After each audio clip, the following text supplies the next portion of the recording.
गिल्वस एल्ड्रैगॉन, जो martial arts की pinnacle तक पहुंचना चाहता था, जानता था कि ये एक ऐसी चोटी है जहां वो कभी पहुंच नहीं सकता, चाहे कितनी भी कोशिश कर ले। इस सच्चाई को चैलेंज करने के लिए उसने एक पुरानी लेजेंड को पकड़ा जो जेनरेशन से चली आ रही थी। उस लेजेंड में एक गोल्डन फ्रूट की कहानी थी जो एक डिवाइन ड्रैगन के पहरेदारी में एक सैंक्चुरी की गहराइयों में था, और कहा जाता था कि जो कोई उसे खाएगा वो इमॉर्टल हो जाएगा। उस मिथिकल सैंक्चुरी को ढूंढने के बाद उसने उस ड्रैगन से एक भयानक लड़ाई लड़ी। अपने गहरे जख्मों के बाद भी वो डिटर्मिन्ड दिख रहा था, ये सोचते हुए कि वो लेजेंड सिर्फ एक फैंटेसी नहीं थी। एक बिटर फाइट के बाद उसने डिवाइन ड्रैगन को हरा दिया और उसके लाइफलेस बॉडी पर बैठ गया। अपनी जीत का ऐलान करते हुए वो फाइनली उस लेजेंडरी ट्री तक पहुंचा जहां इमॉर्टैलिटी का चमकता गोल्डन फ्रूट लटक रहा था। ये मानते हुए कि इससे वो मार्शल आर्ट्स की सबसे ऊंची जगह पर पहुंच सकता है, उसने अपना थका हुआ हाथ बढ़ाया, फ्रूट को पकड़ा और उसे खाना शुरू कर दिया। ये आदमी गिल्वस एल्ड्रैगॉन के नाम से जाना जाता था और उसे दुनिया का सबसे स्ट्रॉन्ग मैन कहा जाता था। डेकेड्स बीत गए और अब गिल्वस अपने डेथ बेड पर था, एक बूढ़ा आदमी जो अपने ग्रीविंग फैमिली से घिरा हुआ था। उसका सबसे बड़ा बेटा गिलियम उसके पास उसका हाथ पकड़े खड़ा था, जबकि फैमिली मेंबर्स आपस में कान में फुसफुसा रहे थे कि उसे पीस में जाने देना बेहतर होगा। उसका बेटा उसे उदासी से देख रहा था जब गिल्वस ने उसे रीअश्योर करते हुए कहा कि इतना मिजरेबल मत दिखो, उसका टाइम बस आ गया था। उसके बेटे ने उससे कहा कि पैलेस उसके और उसकी माँ के बिना बहुत खाली लगेगा, लेकिन गिल्वस ने उसकी बातों को सेंटिमेंटल नॉनसेंस कहकर टाल दिया। अपने दिल में गिल्वस ने सोचा कि इमॉर्टैलिटी की लेजेंड सिर्फ एक कहानी थी, लेकिन वो इस बात के लिए ग्रेटफुल था कि उसे एक वाइफ और बच्चे मिले थे। अपने बेटे के चेहरे को सहलाते हुए उसने खुद से कहा कि उसने एक लंबी और पूरी लाइफ जी है और उसे कोई रिग्रेट्स नहीं थे। लेकिन अचानक उसकी आंखों में उसके फाइनल मोमेंट्स ने तेजी आई जब उसे एहसास हुआ कि उसने जो कहा था वो झूठ था, कि उसे सच में एक गहरा रिग्रेट था। उसने अपने बेटे का हाथ कस के पकड़ा, अंदर ही अंदर चिल्ला रहा था, ये विश करते हुए कि उसके पास और टाइम होता, बस और टाइम मार्शल आर्ट्स की पिनेकल तक पहुंचने के लिए। अपने बेटे के फादर कहकर आखिरी चीख के साथ गिल्वस की लाइफ खत्म हो गई, या ऐसा लग रहा था। अचानक वो फिर से कॉन्शियस हुआ, कंफ्यूज्ड महसूस कर रहा था, जैसे एक गहरी नींद से जागा हो। उसको सामने की दीवार पर हैरानी हुई जो पेपर से बनी हुई लग रही थी। उसकी बॉडी अजीब सी हल्की लग रही थी, और जब उसने अपने हाथों को देखा तो वो शॉक्ड रह गया ये देखकर कि वो एक इन्फेंट के हाथ थे। उसने होश खोकर एहसास किया कि वो एक बेबी बन गया था। ये सोचकर हैरान था कि उसके स्टैचर का कोई आदमी ऐसी सिचुएशन में कैसे आ सकता है। वो अपनी क्रेडल में लेटा हुआ ये समझने की कोशिश कर रहा था कि क्या हुआ, कैसे और किसने किया। तभी उसके दिमाग में ड्रैगन, सैंक्चुरी और गोल्डन फ्रूट का सीन फ्लैश हुआ और उसने सोचा कि क्या वो फ्रूट ही तो इस सब का रीजन नहीं था। फिर गिल्वास को एहसास हुआ कि उस फ्रूट की पावर इमॉर्टैलिटी नहीं थी, बल्कि रीइंकार्नेशन थी। हालांकि उसने इसकी कभी उम्मीद नहीं की थी। उसने इसे एक मैसिव स्ट्रोक ऑफ लक माना, एक नया चांस मार्शल आर्ट्स की पिनाकल तक पहुंचने का। उसने आसपास देखा और एहसास हुआ कि वो अकेला नहीं था, बल्कि एक रूम में और भी बेबी क्रिब्स भरे हुए थे। उसने सोचा क्योंकि वो एक सेपरेट बिल्डिंग में था, वो एल ड्रैगन फैमिली में ही फिर से रीबॉर्न हुआ था। लेकिन उसने सोचा कि ये सब बच्चे एक ही जगह पर क्यों इकट्ठे थे, जब तक उसने कुछ मेड्स को रूम में आते हुए नहीं देखा। गिल्वास ने एक मेड को पहचाना और एहसास किया कि ये फीडिंग टाइम था। लेकिन अगला क्या हुआ शॉकिंग था। मेड्स एक बंधा हुआ गॉब्लिन लेके आईं, जिसने गिल्वास को कंफ्यूज कर दिया कि वो वहां क्यों था और वो क्या करने वाले थे। अचानक उस गॉब्लिन को मार दिया गया और उसका खून बच्चों पर गिर गया, गिल्वास पर भी, जो कुछ पल के लिए स्टन्ड हो गया। सोच रहा था कि अभी क्या हुआ। उसने मेड्स को रेड लिक्विड बेबी बॉटल्स में डाइल्यूट करते हुए देखा, ये मानते हुए कि इतना डाइल्यूट करना सेफ होगा। जब उसे बॉटल ऑफर की गई तो उसे हॉरर के साथ एहसास हुआ कि अंदर दूध नहीं बल्कि एक लिक्विड था जो भयानक मैजिकल पावर से भरा हुआ था। उस पर डर हावी हो गया जब उसने सोचा कि इन्फेंट्स को ऐसी चीज पिलाना कितना डेंजरस था। अपने छोटे बॉडी से रेजिस्ट करने में अनेबल होते हुए मेड ने उसे पीने पर मजबूर किया, जबकि वो अंदर ही अंदर चिल्ला रहा था कि वो भूल गया था कि वो सिर्फ एक इन्फेंट था। उस पल उसने उस लिक्विड का टेस्ट पहचाना, ये एक एंशिएंट ड्रैगन का खून था। उसने सोचा कि क्या वो बच्चों को ये पिलाने के लिए पागल हो गए थे। तभी उसने समझा कि वो डाइल्यूटिंग का क्या मतलब कह रहे थे। उसने शुरू में तुरंत उसे थोकने का फैसला किया,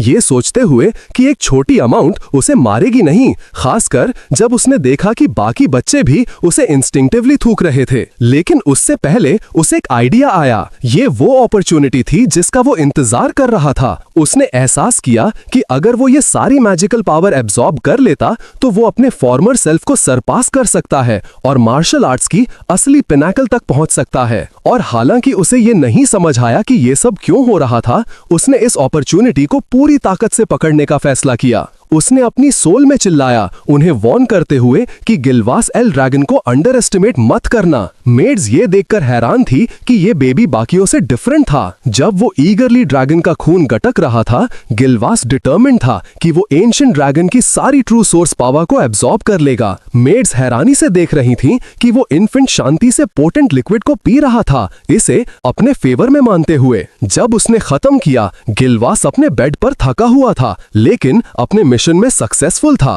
उसने देखा कि बाकी बच्चे भी सरवाइव कर गए थे, ये एहसास करते हुए कि इन्फेंट्स की सर्वाइवल इंस्टिंक्ट को अंडर एस्टिमेट नहीं करना चाहिए।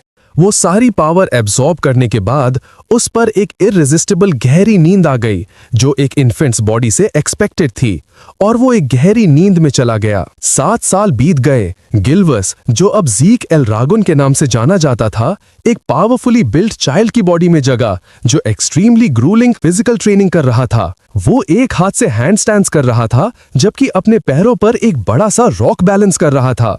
फिर उसने उसे फेंक दिया और ट्रेनिंग रोक दी। ज़ीक ने अपनी इस रिमार्केबल बॉडी का क्रेडिट उस एंशिएंट ड्रैगन्स ब्लड को दिया जो उसने पिया था। ये खून, जिसमें vast amounts of true source power थी, उन सभी बच्चों को जिन्होंने इसे पिया था, ऑर्डिनरी इंसानों से कहीं ज्यादा स्ट्रॉन्ग बॉडीज दी। लेकिन अपनी पिछली लाइफ में एब्जॉर्ब की हुई सोर्स पावर की वजह से ज़ीक एंशिएंट ड्रैगन की हर बूंद पावर को असिमिलेट कर पाया, जिसका रिजल्ट एक फिजिकल ट्रांसफॉर्मेशन था जिसने उसे भी हैरान कर दिया। अपनी स्ट्रेंथ के बावजूद वो फ्रस्ट्रेटेड था, क्योंकि वो सिर्फ 1 स्टार लेवल पर पहुंचा था, जबकि उसने इस स्टेज तक कम से कम 4 स्टार्स तक पहुंचने की उम्मीद की थी। 1 स्टार स्ट्रेंथ का एक माप है, जो किसी की ट्रू सोर्स पावर को उसकी एब्सोल्यूट लिमिट तक कंप्रेस करके हासिल किया जाता है। बॉडी को एक यूनिवर्स के रूप में इमेजिन किया जाता है, जहां स्टार्स तैरते हैं, और जितने ज्यादा स्टार्स उतनी ज्यादा पावर। लेकिन हर नए स्टार के साथ डिफिकल्टी बढ़ती जाती है। ज़ीक अपनी पिछली लाइफ में गिल्वस के रूप में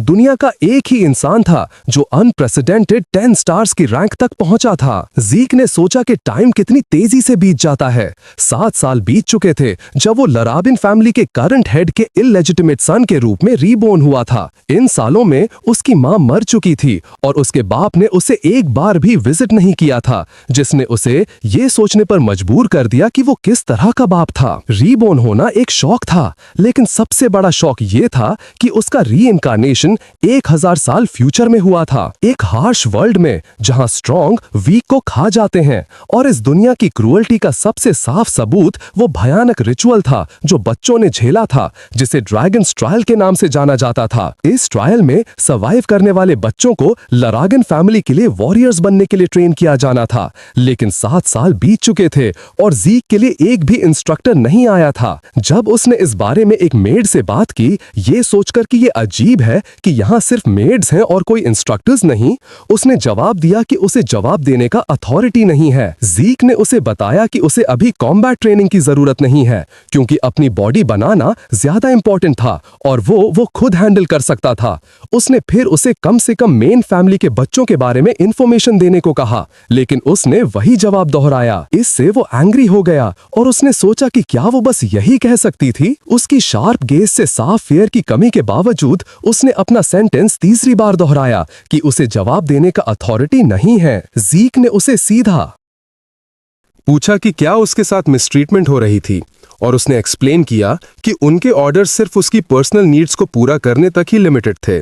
ज़ीक ने अंदर ही अंदर नोट किया कि ये मेड एक 3 स्टार फाइटर थी और उसकी बेसिक ट्रेनिंग के लिए काफी होती। उसने महसूस किया कि 7 साल तक इस मिनिमल कम्युनिकेशन के साथ जीना एक्सट्रीमली स्ट्रेंज था, इसलिए उसने फॉरेस्ट की तरफ जाने का फैसला किया, जबकि मेड शांति से खड़ी रही, जहां ज़ीक ने नोटिस किया कि वो उसे इग्नोर कर रही थी। फॉरेस्ट में ज़ीक ने पॉइजनस हर्ब्स खाकर अपनी ट्रेनिंग जारी रखी, ये मानते हुए कि उनके बिटर टेस्ट को सहना उसकी ट्रेनिंग का हिस्सा था। वो पेशेंट महसूस कर रहा था, लेकिन उन रूट्स से परेशान था जो उसका पीछा कर रही थी, ये सोचते हुए कि क्या कोई इन ऑब्जर्वर्स को रोक सकता है। लेकिन उसने उम्मीद नहीं की थी कि वो इतने सिंपल मैटर के लिए खुद को रिवील कर देंगे। तो उसने हवा में चिल्लाकर कहा, उनसे कहने के लिए कि बस जो कहना है वो कह दें। अचानक उसने कुछ आते हुए महसूस किया और एक मैसिव फ्यूरियस बोर पेड़ों से बाहर निकला। ज़ीक ने बोर के आसपास एक ब्लैक मिस्ट नोटिस की, कुछ ऐसा जो 1000 साल पहले नहीं था, और उसकी नेचर के बारे में सोचा। बोर ने ज़ीक को नोटिस किया और उस पर मर्डरस इंटेंट छोड़ा। फिर बोर ने उस पर चार्ज किया। ज़ीक ने बोर के अटैक को आसानी से डॉज कर दिया और उसे एक लाइट पंच दिया, जो उसे तुरंत डिफीट करने के लिए काफी था। उसने खुद से सोचा कि उसके 1 स्टार लेवल पर किसी की एक सिंपल फ्लिक इतना डैमेज कैसे कर सकती है, और कंक्लूड किया कि स्टार की क्वालिटी ही सच में मैटर करती थी। उसने बोर के कॉर्प्स को अपने कंधे पर उठाया। इस तरह अकेला छोड़े जाने से बोर महसूस कर रहा था और एक जर्नी पर जाने के बारे में सोचने लगा, शायद सी तक। इसी बीच छुपा हुआ ऑब्जर्वर पूरी तरह से शॉक्ड था। उसने सोचा कि ये बच्चा बिना किसी ट्रेनिंग के स्टार फॉर्म करने और एक फ्यूरियस बोर को एक ही ब्लो में डिफीट करने में कैसे मैनेज कर पाया, और उसके ऊपर उसने उसकी प्रेजेंस को नोटिस किया। ऑब्जर्वर ने कंक्लूड किया कि ये बच्चा नॉर्मल नहीं था। ऑब्जर्वर ने जो वो जानता था उसकी रिव्यू की। ज़ीक की माँ उसके बचपन में ही मर चुकी थी और उसके बाप ने उसकी परवाह नहीं की, इसलिए उसे कोई प्रॉपर एजुकेशन नहीं मिली। लेकिन फैमिली हेड का बेटा होने की वजह से उसे एस्केप करने की परमिशन नहीं थी और उसे सर्वेलेंस में रखा गया था। ऑब्जर्वर ने सोचा कि चीजें इंटरेस्टिंग होने लगी थीं। जब ज़ीक अपने घर वापस आया, उसने अंदर स्ट्रॉन्ग पीपल की प्रेजेंस महसूस की, शायद 4 या 5 स्टार क्लास के, और उसने सोचा कि वो उससे क्या चाहते थे। उसने दरवाजे के पीछे से सुना और कोई किलिंग इंटेंट महसूस नहीं किया, जिसने यूजर असैसिन्स होने की पॉसिबिलिटी को रूल आउट करने में मदद की। उसने दरवाजा खोला और उनसे पूछा कि वो वहां क्यों थे। तुरंत उनकी यूनिफॉर्म्स पर लैग्रेंट फैमिली क्रेस्ट को पहचानते हुए, जिसने उसे और भी क्यूरियस कर दिया कि वो उससे क्या चाहते थे। एक एल्डरली ऑफिसर आगे बढ़ा, अपना इंट्रोडक्शन दिया और अनाउंस किया कि वो ज़ीक को एक टेस्ट के लिए लेने आए थे। ज़ीक इस न्यूज से शॉक्ड था, चिल्लाते हुए कहा कि किसी ने उसे इस बारे में कुछ नहीं बताया था। उसके बाद ज़ीक ने खुद को एक यूनिफॉर्म पहने हुए पाया। मेन फैमिली हाउस के रास्ते पर उसने अपने सामने वास्ट कासल को देखा। ये बिलीव नहीं कर पा रहा था कि वो 1700 साल बाद इस जगह वापस आएगा। जब ज़ीक को एक एनवॉय द्वारा उसके घर से ले जाया गया, उसे मेन फैमिली में वापस आने की जरूरत थी। अपनी अराइवल पर ज़ीक से अपने कपड़े चेंज करने को कहा गया, क्योंकि वो अपने करंट अटायर में ग्राउंड्स में एंटर नहीं कर सकता था। इस पॉइंट पर उसने एहसास किया कि उसे मेन हाउस में रहने के लिए नहीं लाया गया था, उसे ड्रैगन्स नेस्ट लाया गया था, एक एक्सक्लूसिव एजुकेशनल इंस्टीट्यूशन जो ड्रैगन फैमिली ने पिछले मिलेनियम के दौरान किसी समय एस्टैब्लिश किया था। ड्रैगन फैमिली में पैदा होने वाला हर कोई इस जगह पर आने का एम करता है और 7 साल की उम्र तक पहुंचने पर अपनी एजुकेशन रिसीव करता है। आज एंट्रेंस एग्जाम डे था और हालांकि ज़ीक को कोई प्रेपरेटरी एजुकेशन नहीं मिली थी, एग्जाम देना मैंडेटरी था, इसलिए उसे बॉर्डरलैंड से लाया गया था। उसने महसूस किया कि ये पिटी थी कि वो उसके लिए तब आए जब वो खुद कई प्रिपरेशंस करने के बाद मूव करने की प्लान कर रहा था। वहां एक ब्लू हेड बॉय जिसका नाम लैंगस था उसके पास आया और कंसर्न के साथ पूछा कि क्या वो ठीक है। ज़ीक ने क्या है लड़के पूछा। लैंगस कंफ्यूज लग रहा था और अपना इंट्रोडक्शन देकर जवाब दिया, फिर एक्सप्लेन किया कि उसने उसे ट्रबल में देखा था। ज़ीक ने नोट किया कि हालांकि लैंगस शाय लग रहा था, उसमें थोड़ा नर्व था। ज़ीक ने लैंगस से शुरू में इतना कोल्डली बात करने के लिए अपोलोजाइज किया। ज़ीक ने लैंगस का नाम जानने के बाद अपना इंट्रोडक्शन दिया और एक्सप्लेन किया कि वो बस कंफ्यूज था कि एग्जाम में वो उनसे क्या करवाएंगे। लैंगस ने उसे बताया कि एग्जाम का कंटेंट साल दर साल नहीं बदलता, लेकिन ज़ीक ने एक्सप्लेन किया कि उसे एग्जाम के कंटेंट के बारे में कुछ नहीं पता था, जिसने लैंगस को शॉक्ड कर दिया, जो इसे एक्सट्रीमली रेकलेस मानता था। जब लैंगस यूस एग्जाम एक्सप्लेन करने ही वाला था, एक आवाज ने उन्हें इंटरप्ट किया जो यू से नोबडी कह रही थी। लैंगस नर्वसली आवाज के सोर्स की तरफ मुड़ा। जबकि जीक को सरप्राइज हुआ कि वो लड़का जो उनके पास आ रहा था उसने ये लैंगस की तरफ डायरेक्ट किया। एक बुली जिसका नाम रिटन था आया और लैंगस को मॉक करना शुरू कर दिया, ये पूछते हुए कि उसके जैसा नोबडी यहाँ क्यों था। लैंगस टैमर करके हुए बोला कि वो ड्रैगन्स नेस्ट एग्जाम के लिए यहाँ था, लेकिन रिटन ने अपनी मौकरी जारी रखी, ये कहते हुए कि उसके जैसे किसी के लिए अंदर आना इम्पॉसिबल था क्योंकि उसका बाप एक फॉल्स ड्रैगन था, और डिस्डेनफुली सोचा कि एक फॉल्स ड्रैगन का बेटा क्या कर सकता है। इसी बीच जीक सुन रहा था और उसने नोटिस किया कि लैंगस गुस्से में अपनी मुट्ठी बंद कर रहा था। लैंग्रेन फैमिली में एक क्लियर हायरार्की है जो एक एब्सोल्यूट रूलर द्वारा एस्टैब्लिश की गई है। इस हायरार्की में lesser dragons, new recruits, young dragons, regular soldiers, adult dragons, commanders और एल्डर ड्रैगन्स जैसे अलग अलग रैंक्स हैं। इस हायरार्की में lesser dragons, young dragons, adult dragons और एल्डर ड्रैगन्स जैसे अलग अलग रैंक्स हैं। इस पिरामिड के बॉटम में फॉल्स ड्रैगन्स हैं, एक डेरोगेटरी टाइटल जो उन्हें दिया जाता है जो ड्रैगन्स नेस्ट में एंटर होने में फेल हो जाते हैं या उसे ग्रेजुएट नहीं कर पाते। लैंगस खुद से सोच रहा था कि वो ये प्रूव करना चाहता था कि वो फॉल्स नहीं थे। जीक ने शांति से इंटरवीन किया और रिटन से पूछा कि लैंगस के लिए इम्पॉसिबल क्यों था और वो कैसे रिजल्ट जान सकता था जब उसने अभी तक ट्राई भी नहीं किया था। रिटन एंग्री हो गया और जीक से पूछा कि वो कौन था, लेकिन जीक ने उसके गुस्से को इग्नोर किया और अपना सवाल रिपीट किया। रिटन ने जवाब दिया कि ये इसलिए था क्योंकि वो सब वीक थे। जीक ने वीक शब्द पर स्कॉफ किया और रिटन से कहा कि वो इमेजिन करता है कि लैंगस उसके जैसों से कहीं स्ट्रॉन्गर था। रिटन फ्यूरियस हो गया और जीक से पूछा कि क्या वो ये क्लेम कर रहा था कि वो लैंगस से इन्फीरियर थे, लेकिन सिचुएशन के एस्केलेट होने से पहले उन्हें एक एग्जामिनर की आवाज ने इंटरप्ट किया जो अडल्ट ड्रैगन क्लास से था और अटेंशन के लिए चिल्ला रहा था। ड्रैगन्स नेस्ट एंट्रेंस एग्जाम शुरू होने का ऐलान करने के लिए एग्जामिनर ने सभी एप्लीकेंट्स को रजिस्टर करने, एक नंबर टैग लेने और फिर सेकंड गेट पर आगे बढ़ने का इंस्ट्रक्शन दिया। रिटन ने जीक को आखिरी बार देखा और कहा कि वो उसका चेहरा रिमेंबर करेगा। जीक ने शांति से कमेंट किया कि गुस्सा होने की जरूरत नहीं थी और आजकल के यूथ क्विक टेम्पर्ड होते हैं, जिसने लैंगस को कंफ्यूज कर दिया, जिसने उसे याद दिलाया कि वो एक ही उम्र के थे। लैंगस ने एक्सप्लेन किया कि हर कोई गुस्सा हो जाएगा अगर उन्हें कहा जाए कि कोई और उनसे स्ट्रॉन्गर है। जीक ने बुली की बातों में लॉजिक के बारे में सोचा। अगर एग्जाम मैंडेटरी था तो लैंगस के लिए पास होना इम्पॉसिबल कैसे हो सकता था। लैंगस जीक की इग्नोरेंस से फिर से सरप्राइज्ड हुआ। एक्सप्लेन किया कि अगर उनमें एबिलिटी की कमी निकले तो कोई भी एग्जाम से विड्रॉ कर सकता था और यहाँ तक कि जीक को भी विड्रॉ करने का सजेस्ट किया हर्ट होने से बचने के लिए। लेकिन जीक ने कॉन्फिडेंटली जवाब दिया कि उसके लेवल का कोई भी विड्रॉ नहीं कर सकता था, चाहे वो चाहता भी हो। लैंगस ने जीक को जवाब दिया कि उसका कॉन्फिडेंस रिमार्केबल था, भले ही उसे एग्जाम के कंटेंट के बारे में कुछ नहीं पता था। जीक रिलक्टेंटली अग्री किया, ये पॉइंट आउट करते हुए कि उन्हें जल्दी करनी चाहिए क्योंकि एग्जाम शुरू होने वाला था, जिसके लिए दूसरा हेजिटेंटली अग्री किया। जब वो टेस्टिंग एरिया पर पहुंचे, एग्जामिनर ने एक्सप्लेन किया कि टेस्ट सिंपल था, उन्हें बस एक अजीब सा दिखने वाले रॉक को स्क्रैच करना था पास होने के लिए। प्रोवाइडेड वेपन्स के अलावा कोई और वेपन अलाउड नहीं थे, लेकिन बेयर हैंड्स का यूज करना परमिटेड था और हर एप्लीकेंट के पास 3 अटेम्प्ट्स थे। जीक ने सोचा कि टेस्ट रिमार्केबली लीनियंट था, जिसने लैंगस को सरप्राइज कर दिया। जीक ने एक्सप्लेन किया कि उसे बस उस रॉक को स्क्रैच करना था, खासकर जब वो उस इंसेन ड्रैगन स्टाइल रिचुअल के बाद एक भयानक टेस्ट की एक्सपेक्ट कर रहा था। जब एग्जामिनर ने टेस्ट शुरू होने का ऐलान किया, पहला एप्लीकेंट आगे बढ़ा और प्रोवाइडेड वेपन से रॉक पर स्ट्राइक किया। वेपन शैटर हो गया और ब्लो की फोर्स एप्लीकेंट पर वापस रिफ्लेक्ट हो गई, उसे सिवियरली इंजर्ड करते हुए। जो हुआ उसने सबको शॉक्ड कर दिया। जीक ने एक्सपेक्ट नहीं किया था कि रॉक इतना हार्ड होगा। एप्लीकेंट दर्द से जमीन पर गिर गया। एग्जामिनर ने पहली अटेम्प्ट के फेलियर का ऐलान किया और जब एप्लीकेंट उठ नहीं पाया, उसे विड्रॉन माना गया और उसे ले जाने का ऑर्डर दिया गया और अगले एप्लीकेंट को तुरंत आगे बढ़ने को कहा गया। जीक ने देखा कि लैंगस डर से अपना चेहरा छुपा रहा था, तो उसने उसे याद दिलाया कि यह टेस्ट था।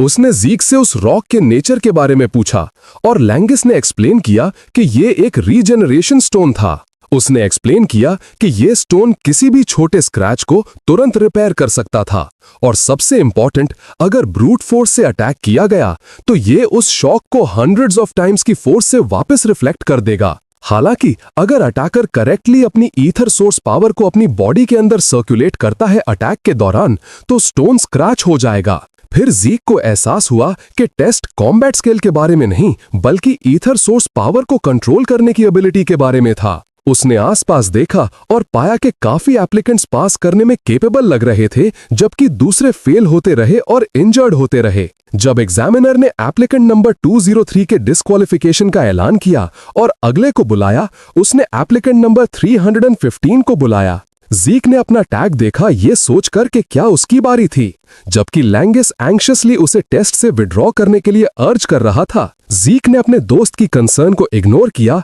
टेस्टिंग एरिया की तरफ चला और उसे रीअश्योर किया कि वरी करने की जरूरत नहीं थी।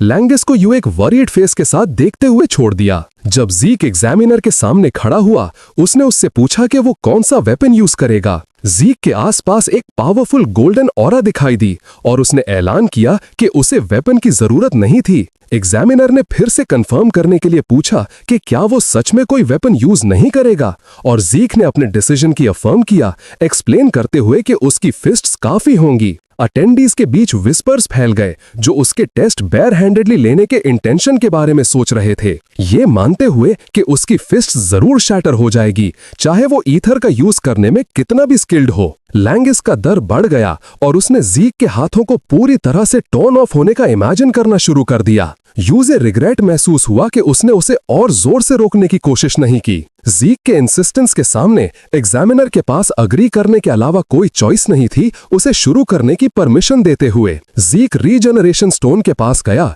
उसकी अजीब नेचर के बारे में सोच रहा था जिसे उसने पहले कभी नहीं देखा था। ये सोचकर कि क्या ये मेटल पिछले 1000 सालों के दौरान फॉर्म हुआ था, उसने एहसास किया कि इस नए एरा में उसे कई चीजें इग्नोरेंट थी। लेकिन उसने जल्दी से इन थॉट्स को अनइम्पॉर्टेंट मानकर हटा दिया और अपनी फिस्ट में इमेंस फायर एनर्जी को कॉन्सेंट्रेट करना शुरू कर दिया। लैंगिस ने टेरर में सीन देखा और जीक का नाम चिल्लाया, यूजे खुद को हर्ट करने से रोकने की जरूरत महसूस करते हुए। जीक को कॉन्फिडेंस था कि स्टोन उसकी पूरी पावर को विथस्टैंड कर पाएगा और अपनी कॉम्बैट टेक्निक, जिसे dragon slayer style final form के नाम से जाना जाता है, को अनलीश करने की तैयारी की।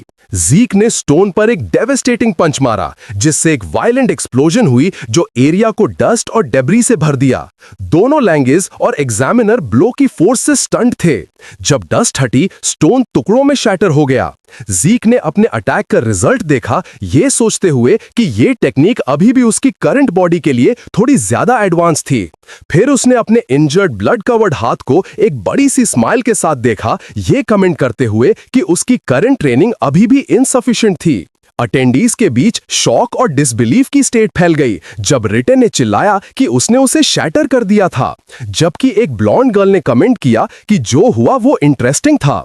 लैंगिस अपनी आंखों पर बिलीव नहीं कर पाया और इनकॉम्प्रिहेंशन की स्टेट में चीख उठा। एग्जामिनर ने सोचा कि उसने रीजनरेशन स्टोन को कैसे डिस्ट्रॉय किया, कुछ ऐसा जो सिर्फ एक 4 स्टार फाइटर या उससे हायर कर सकता था। उसने ये स्पेक्युलेट करना शुरू कर दिया कि शायद उसने अपनी लीनियज की पावर इनहेरिट की थी, भले ही वो एक इलेजिटिमेट सन था। एग्जामिनर ने जीक के यूज किए हुए स्टाइल को नोटिस किया और महसूस किया कि उसने ये मूव पहले देखा था। जीक शांति से एग्जामिनर के पास गया और उसके टेस्ट के रिजल्ट के बारे में पूछा। एक पल की शांति के बाद एग्जामिनर ने जोर से एप्लीकेंट नंबर 315 के सक्सेस का ऐलान किया। उसके बाद एक और एग्जामिनर उसके पास आया और उसे एक छोटी बॉटल दी जिसमें एक ग्लोइंग ग्रीन लिक्विड था। तो जीक ने उससे पूछा कि यह लिक्विड क्या था। दूसरा एग्जामिनर मुस्कुराया और उसे मेक वे करने को कहा। पहले एग्जामिनर ने इंटरवीन किया और अपने कॉलीग को काम डाउन होने को कहा, जबकि जीक खुद से सोच रहा था कि क्या यह लिक्विड पास होने वालों को दिया जाने वाला रिवॉर्ड था। उस पल लैंगिस एक्साइटेडली जीक की तरफ दौड़ा, उसके अमेजिंग परफॉर्मेंस और स्टोन डिस्ट्रॉय करने पर उसे कंग्रेचुलेट करते हुए चिल्ला रहा था। जीक मुस्कुराया और उसे काम डाउन होने को कहा। जीक ने लैंगिस से पूछा कि एग्जामिनर ने उसे जो वायल दी थी वो क्या थी, और लैंगिस ने जवाब दिया कि वो एक हीलिंग पोशन थी। जीक ने फिर से कंफर्मेशन के लिए पूछा और लैंगिस ने एक्सप्लेन किया कि वो ऑर्डिनरी ग्रेड की थी। जब उसने अपनी वायल खोली, जीक ने अपने हाथ में वायल को एग्जामिन किया, ये महसूस करते हुए कि वो पॉइजनस नहीं लग रही थी, और अपने डाउट्स के बावजूद उसने सोचा कि क्या वो एक एलिक्सर था। एक एलिक्सर एक पोशन होता है जो एक्सट्रीमली रेयर मटेरियल से बनता है, जैसे कि हर्ब्स जो सिर्फ सीक्रेट रेल्म्स में उगती हैं, प्योर एलिक्सर कोर्स और डिवाइन और मिथिकल बीस्ट्स के इंग्रेडिएंट्स जो मिलना लगभग इम्पॉसिबल है। एक एलिक्सर पीने से सिर्फ रीसेंट वुंड्स ही नहीं बल्कि ओल्ड इंजरीज भी तुरंत ठीक हो जाती हैं। इसके अलावा ईथर पावर को ग्रेटली एनहांस भी करता है। इसके कंपोनेंट्स की रेयरिटी और इसे बनाने की डिफिकल्टी की वजह से ये कभी भी मार्केट में दिखाई नहीं देता। जो उसके पास था उसकी वैल्यू को एहसास करने के बाद ज़ीक ने वायल का कंटेंट्स पी लिया। उसके हाथ से एक ग्रीन ऑरा निकली और उसका हाथ तुरंत पूरी तरह से हील हो गया, जिसने उसे कंफर्म कर दिया कि ये एक रियल एलिक्सर था। लेंगिस को नहीं पता था कि एलिक्सर क्या होता है, लेकिन उसने कमेंट किया कि लैग्रन फैमिली द्वारा बनाई गई हीलिंग पोशंस स्टोर्स में बिकने वाली पोशन से कहीं ज्यादा बेहतर थी। ज़ीक सरप्राइज था कि उसका वुंड इतनी जल्दी हील हो गया और लेंगिस से पूछा कि क्या ये इतना अमेजिंग था, जिसके लिए लेंगिस ने जवाब दिया कि जो हुआ वो सच में अमेजिंग था, लेकिन उसने ये भी कहा कि पावरफुल हीलिंग के बावजूद उसे ईथर पावर में इंक्रीज महसूस नहीं हुआ जैसा कि एक एलिक्सर को करना चाहिए। फिर उसने ज़ीक को बताया कि उसकी अपनी पावर ज्यादा इंप्रेसिव थी, जिसे ज़ीक ने डिनाई किया। ज़ीक ने खुद से सोचा कि इस सोफिस्टिकेशन की एक पोशन 1000 साल की ह्यूमन विजडम का प्रोडक्ट होनी चाहिए। लेंगिस ने फिर से ज़ीक की प्रेस की, यूसे इनक्रेडिबली स्ट्रॉन्ग कहकर, जिसके लिए ज़ीक ने जवाब दिया कि उसका एम सबसे स्ट्रॉन्गेस्ट होना है। रिटन ने ये कॉन्वर्सेशन सुनी और सरकास्टिकली कमेंट किया कि ज़ीक इतनी बोल्ड बात इतनी आसानी से कैसे कह सकता था। टेस्ट जारी रहा और एप्लीकेंट्स 382, 395 और 405 पास हो गए। उनकी सक्सेस एक्सपेक्टेड थी, जैसा कि लेंगिस ने कमेंट किया। फिर एग्जामिनर ने अगले एप्लीकेंट नंबर 414 को बुलाया। ये लेंगिस की बारी थी और वो नर्वसली मटर करते हुए अरीना में गया। ज़ीक ने उसकी नर्वसनेस नोटिस की और सोचा कि क्या वो टेंस था। फिर उसे जोर से एनकरेज किया, यू से गेट अ ग्रिप कहकर, जिसके लिए लेंगिस ने जवाब दिया कि एक्सपेक्टेशन ज्यादा हाई मत रखना। ज़ीक खड़ा होकर सोच रहा था कि उसका दोस्त क्या कर रहा था। लेंगिस ने एक स्वॉर्ड पकड़ी और टेस्ट के लिए प्रिपेयर किया। जब एग्जामिनर ने उसे शुरू करने की परमिशन दी, लेंगिस ने एक पावरफुल क्राई छोड़ी और स्टोन पर अटैक किया, लेकिन ब्लो की फोर्स उस पर वापस रिबाउंड हुई और उसे जमीन पर फेंक दिया। एग्जामिनर ने उसकी पहली अटेम्प्ट के फेलियर का ऐलान किया, उसे याद दिलाते हुए कि उसके पास 2 अटेम्प्ट्स बाकी थे। लेंगिस उठा, अगली बार सक्सीड करने के लिए डिटर्मिन्ड, और स्टोन पर फिर से अटैक किया, लेकिन वो फिर से फेल हो गया और जमीन पर गिर गया, एग्जॉस्टेड और डेस्परेट। स्टैंड्स में रिटन और उसके दोस्त जोर से हंसने लगे, ये कहते हुए कि उन्हें पता था कि फॉल्स ड्रैगन का बेटा उसके जैसा ही होगा, और उसे गिव अप करने के लिए अर्ज किया। रिटन ने अपने कंपेनियंस को याद दिलाया कि ज़ीक ने पहले क्या कहा था और सरकास्टिकली रिपीट किया कि उसने कैसे क्लेम किया था कि लेंगिस जो जमीन पर पड़ा हुआ था उनसे स्ट्रॉन्गर था। उन्होंने ज़ीक की बातों को एब्सर्ड और रिडिकुलस बताया। एग्जामिनर ने लेंगिस जो जमीन पर बैठा था से पूछा कि क्या वो अपनी लास्ट अटेम्प्ट यूज करना चाहता है। उस पल ज़ीक उसके बगल में आया और उससे पूछा कि उसने स्वॉर्ड क्यों चुनी। लेंगिस ज़ीक की बातों से टेकन बैक हो गया और पूछा कि उसका स्पीयर यूज करने से क्या मतलब था। ज़ीक ने एक्सप्लेन किया कि उसे ये समझ नहीं आया कि वो एक ऐसा वेपन क्यों यूज कर रहा था जो उसे सूट नहीं करता था, और बिना किसी प्लान के उसे अश्योर करते हुए कि वो कितनी भी कोशिश कर ले वो सोर्ड से स्टोन को स्क्रैच नहीं कर पाएगा। रिटन और उसके दोस्तों ने ये सुना और ज़ीक का मॉक किया, यूसे स्ट्यूपिड कहकर, ये सोचकर कि वो एक स्पीयर यूज करने का सजेस्ट कैसे कर सकता था जब उसके बाप ने उसे स्वॉर्ड यूज करना ट्रेन किया था। उनमें से एक स्केप्टिकल ही रहा, ये मानते हुए कि सिर्फ वेपन चेंज करने से कोई डिफरेंस नहीं आएगा। ज़ीक एग्जामिनर के पास गया और पूछा कि क्या टेस्ट के दौरान वेपन्स चेंज करना रूल्स के खिलाफ था, जिसके लिए एग्जामिनर ने जवाब दिया कि इसमें कोई प्रॉब्लम नहीं थी। ज़ीक एक स्माइल के साथ लेंगिस के पास वापस आया और उसे बताया कि एग्जामिनर ने क्या कहा था, सिचुएशन को अब गुड मानते हुए फिर पूछा कि क्या वो गिव अप करके बस ऐसे ही चला जाएगा। लेंगिस को अपने बाप की ट्रेनिंग याद आई और उसने फर्मली नहीं जवाब दिया, स्पीयर यूज करने का ट्राई करने का डिसाइड करते हुए। उसके बाप की मेमोरी जो ड्रैगन्स नेस्ट में एंटर नहीं कर पाया था, लैंगिस को वापस आई, और कैसे उसने रिडिक्यूल को सहा और फॉल्स ड्रैगन कहा गया। उसने कभी बिटर महसूस नहीं किया और उसे पाला। लैंगिस ने उस पल खुद से वाव किया कि वो ये प्रूव करेगा कि उसके बाप ने जिसे पाला वो फेक नहीं था। उसने स्पीयर को पकड़ा, ये सोचते हुए कि अगर उसने स्वॉर्ड से फिर से ट्राई किया तो रिजल्ट वही होगा।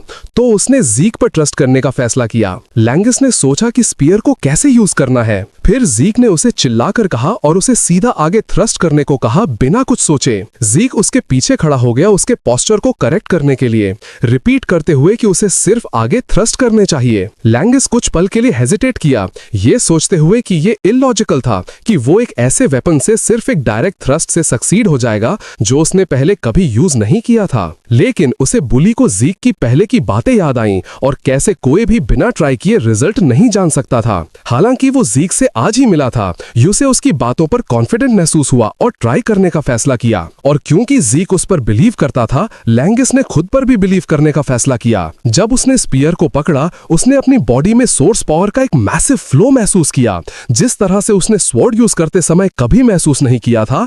लैंगिस चिल्लाया और स्पीयर को थ्रस्ट किया, और जबकि रिटन उस पर मॉक कर रहा था, ये कहते हुए कि वेपन चेंज करने से वो सक्सीड नहीं हो जाएगा, लैंगिस को ऐसा लगा जैसे स्पीयर शुरू से ही उसकी बॉडी का एक हिस्सा था, और एक पल में उसके थ्रस्ट ने स्टोन को पियर्स कर दिया, एक पावरफुल फ्लैश क्रिएट करते हुए। रिटन और उसके दोस्त शॉक थे और डिसबिलीफ में चीख उठे। यहाँ तक कि एग्जामिनर्स भी सरप्राइज थे, और उनमें से एक ने कमेंट किया कि लैंगिस ने सिर्फ स्टोन को स्क्रैच नहीं किया, उसने उसे पूरी तरह से पियर्स कर दिया। ज़ीक ने ताली बजाई लैंगिस को उसके वंडरफुल परफॉर्मेंस पर कांग्रेचुलेट करते हुए, जबकि लैंगिस डिसबिलीफ के स्टेट में खड़ा था, ये सोच रहा था कि उसने अभी क्या किया था। एग्जामिनर ने एप्लीकेंट नंबर 414 के सक्सेस का ऐलान किया, और लैंगिस शॉक में रिपीट करता रहा कि वो पास हो गया था। ज़ीक ने उसे गले लगाया जब लैंगिस रोया, उसे एश्योर करते हुए कि उसने वही किया था जैसा उसने एक्सपेक्ट किया था। लैंगिस ने ज़ीक को ओवरवेलमिंग जॉय के साथ गले लगाया, चिल्लाते हुए कि वो सच में पास हो गया था। स्टैंड्स में रिटन के दोस्तों ने जो हुआ उस पर बिलीव करने से मना कर दिया, ये इंसिस्ट करते हुए कि ये सिर्फ एक कोइंसिडेंस था। तुरंत उसके बाद एग्जामिनर ने जोर से ऐलान किया कि टेस्ट खत्म हो गया था और एंट्रेंस सेरेमनी शुरू हो गई थी। ज़ीक ने लैंगिस से पूछा कि क्या टेस्ट के लिए बस यही सब था, और लैंगिस ने जवाब दिया हाँ, ये ऐड करते हुए कि एडमिशन के बाद और भी टेस्ट हो सकते थे। फिर ज़ीक ने पूछा कि सेरेमनी में वो क्या करते हैं, और लैंगिस ने एक्सप्लेन किया कि ये इस बारे में नहीं था कि वो क्या करते हैं। लैंगिस ने एक्सप्लेन किया कि ये लिड्रैगन फैमिली के लीडरशिप द्वारा उन्हें कॉन्ग्रेचुलेटरी स्पीचेस देने के बारे में था। एक आदमी जिसकी व्हाइट और रेड हेयर थी और एक ग्लूमी एक्सप्रेशन के साथ स्टेज पर आया, और ज़ीक ने सोचा कि वो कौन था। लैंगिस शॉक था और विस्पर किया कि यह फैमिली का हेड था। ज़ीक ने अपने कमेंट्स जारी रखे, ये सोचकर कि उस चेहरे वाला कोई लीडर कैसे हो सकता था, और सरकास्टिकली ऐड किया कि आइस खुद उससे ज्यादा गर्म होगी। लैंगिस पैनिक हो गया, ज़ीक का मुंह अपने हाथ से ढका और उसे चुप रहने के लिए बेग किया। लैंगिस ज़ीक को चुप रहने के लिए बेग करता रहा। ज़ीक ने लीडर्स को और करीब से देखा, खुद से सोच रहा था कि ये लिड्रैगन फैमिली की करंट स्ट्रेंथ थी। उसने उनके पावर लेवल्स को असेस किया, कई 7 स्टार फाइटर्स और एक अच्छी खासी संख्या में 6 स्टार फाइटर्स की प्रेजेंस को नोट करते हुए कंक्लूड किया कि ये सच में एक ग्रेट फोर्स थी। फिर उसने अपना अटेंशन करंट फैमिली हेड पर फोकस किया, जिसे बालसा एल ड्रैगन के नाम से जाना जाता था, और वो शॉक्ड हो गया जब उसे एहसास हुआ कि उसका लेवल 8 स्टार्स था। ज़ीक ने सोचा कि 1000 साल पहले पूरी दुनिया में उस लेवल की पावर के 10 लोग भी नहीं थे। फिर उसने कंक्लूड किया कि ये आदमी उसका फादर था और उसके बारे में अनईजी महसूस किया। एक ऑफिशियल ने सबका अटेंशन मांगा, अनाउंस करते हुए कि मिस्टर बालसा अपना स्पीच देंगे। बालसा ने अपना छोटा स्पीच शुरू किया, नए स्टूडेंट्स को अर्ज करते हुए कि वो लिड्रैगन फैमिली का फ्लैश एंड ब्लड बनने के लिए स्ट्राइव करे। जब वो बोल रहा था, उससे एक इमेंस प्रेशर निकल रही थी, जिसने स्टूडेंट्स को लैंगिस समेत सफोकेटेड महसूस करवाया और सांस नहीं ले पा रहे थे। ज़ीक ने लैंगिस की डिस्ट्रेस और दूसरों को फैमिली हेड के ऑरा का प्रेशर सहते हुए नोटिस किया, और जब उसने बालसा को देखा, उसने उससे एक इमेंस हेट्रेड निकलते हुए महसूस किया। ज़ीक ने सोचा कि उसे नहीं पता था कि उसके बाप के साथ क्या हुआ था, लेकिन उसे वो सर्टेनली पसंद नहीं आया। एक ऑफिशियल ने एंथुसियास्टिकली बालसा की वंडरफुल वर्ड्स पर कमेंट किया। बालसा ने अपना स्पीच जल्दी से खत्म किया। किया। ऑफिशियल ने कमेंट किया कि बालसा फॉर्मल ग्रीटिंग्स दूसरों पर छोड़ेगा और ज्यादा देर तक नहीं बोलेगा, लेकिन उसने कंफर्म किया कि उसे उनसे हाई एक्सपेक्टेशंस थी, फिर चला गया। एक और चीयरफुल लुकिंग ऑफिशियल स्टेज पर आया और एंथुजियास्टिकली चिल्लाया, यंग पीपल को स्ट्राइव और हार्ड वर्क करने के लिए एनकरेज करते हुए फिर जोकिंगली ऐड किया कि जो छोटी छोटी चीजों के बारे में वरी करते हैं वो बॉल्ड हो जाएंगे। स्टूडेंट्स के कंफ्यूजन के बावजूद लैंगिस ने कमेंट किया कि जनरल एटमॉस्फेयर बेहतर हो गया था। उसके बाद एक और एग्जामिनर ने स्टूडेंट डॉर्मिटरी असाइनमेंट्स का ऐलान किया। जीक ने पूछा कि क्या वो सब एक ही जगह जा रहे। द और लैंगिस ने एक्सप्लेन किया कि 4 सेपरेट नेस्ट्स थे और स्टूडेंट्स को ईस्ट, वेस्ट, साउथ और नॉर्थ हॉल्स में डिस्ट्रीब्यूट किया गया था। एग्जामिनर ने नंबर 315 को बुलाया और जीक ने एहसास किया कि उसकी बारी थी। उसने लैंगिस को गुड बाय कहा और उन्होंने एक दूसरे को लक विश किया। जीक एक लग्जूरियस बिल्डिंग पर पहुंचा जिसे ड्रैगन्स नेस्ट ईस्ट हॉल कहा जाता था। जब वो कॉरिडोर से चल रहा था, उसने नोटिस किया कि 1000 साल बाद कई चीजें चेंज हो चुकी थी और वो जल्दी से लॉस्ट हो गया। फाइनली उसे अपना रूम मिला। देर से आने के लिए सॉरी महसूस करते हुए और ये मानकर कि उसका रूममेट पहले ही आ चुका था, उसने दरवाजा खोला और अपनी टार्डनेस के लिए अपोलोजाइज करना शुरू कर दिया। तो इसी के साथ आज का हमारा एपिसोड यहीं खत्म होता है।